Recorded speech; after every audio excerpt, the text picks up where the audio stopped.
செய்ய கற்றுத்தார். அன்பே எங்கள் நதியாக, அருளே எங்கள் கடலாக, பண்பே எங்கள் செயலாக, பாடம் தருவாய் பரம்பொருளே. தாய் நாட்டு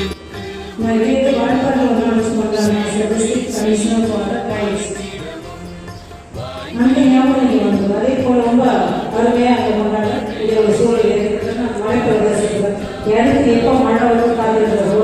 ஆனால் மழை பரமேஸ்வரனே தூய்மைதா நிரந்தரமான உள்ளத்தில் நெறி பிறழா